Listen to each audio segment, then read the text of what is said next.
Nasira ba o natatakot ka na masira yung bahay mo ngayong panahon ng tagbagyo pero may utang ka sa Pag-ibig or sa bangko na binabayaran mo mortgage? Pag-usapan natin yan sa video na to. Hi, Daddy Lister here. Yun, nakita naman natin sa mga videos no, may mga bahay na completely lumubog sa baha at nasira talaga yung mga bahay nila after ng bagyo. And ano bang mangyayari kung meron kang binabayaran sa Pag-ibig or sa bangko? Babayaran mo pa ba? Ano ba mga tulong yung pwede mong makuha? Kung hindi wala, may mga real programs na pwedeng magligtas or hindi ka ma-penalty habang nagre-recover ka. So pag-usapan natin dito step by step.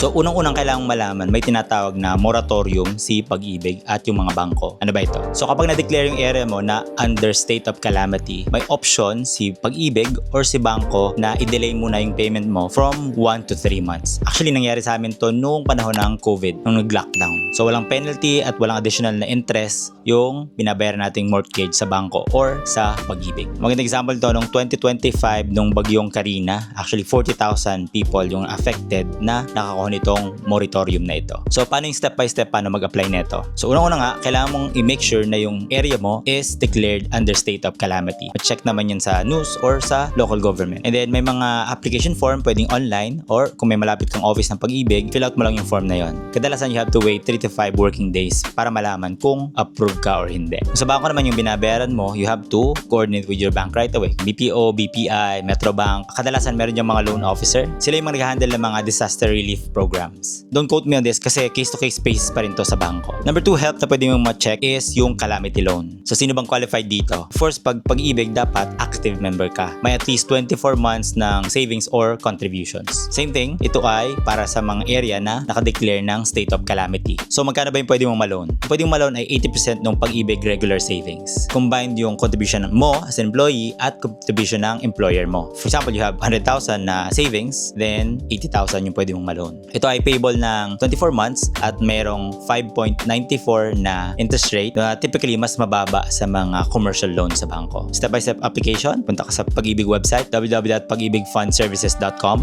then go to apply for calamity loan, upload ka ng ID, proof of residence, and yung calamity declaration ng iyong local government unit. Then, pwede kang makareceive ng confirmation through email or text in 1 to 3 days. Then, yung ibang company, pwede kang mag-apply through your HR. Last but not the least na program is most na Pag-ibig and bank loans, meron niyang tinatawag na insurance. Sa Pag-ibig, ang tawag sa kanya is yung Mortgage Redemption Insurance or MRI. Covered dito yung mga natural disasters like bagyo, baha, lindol. Depende sa policy mo. So, ano-ano yung mga pwede mong i-claim? Pwede dito yung partial repair. Sira yung bubong, yung dingding, yung electrical. Then, pwede mo siyang i-apply ng insurance. Pwede rin yung total loss coverage kung talagang totally na wipe out yung bahay mo. Typically, around 50%. Kung yung bahay mo insured by 500k, then pwede kang makukuha ng 250,000 insurance claim. Of course, depende pa rin yan sa policy na pinirmahan ninyo. Ito yung step by step para makuha or ma-check kung eligible ka dito sa insurance. So, una, punta ka sa barangay mo para mapa-certificate na affected ka ng calamity. Typically, hingin ka ng mga pictures kung yan, pakita mo na talagang na-wipe out, nasira yung part ng bahay mo. Tapos, you can ask someone to do the estimate nung cost of repair. Tapos, kailangan mo submit yung lahat ng documents sa Pag-ibig or sa iyong insurance company. Itong insurance, typically, mas matagal to, mga 2 to 4 weeks bago mo malaman kung approve ka or hindi. Make sure na huwag mo nang tapon or yung mga nasira parts ng bahay mo kasi i-check yun ng mga nasa insurance company kung valid ba yung claims mo. Kung nasira man, kung na-damage man, completely nasira yung bahay mo, I know stressful pero you have to have a clear mind and check mo itong mga policies na ito, itong moratorium, itong insurance claims, itong calamity loan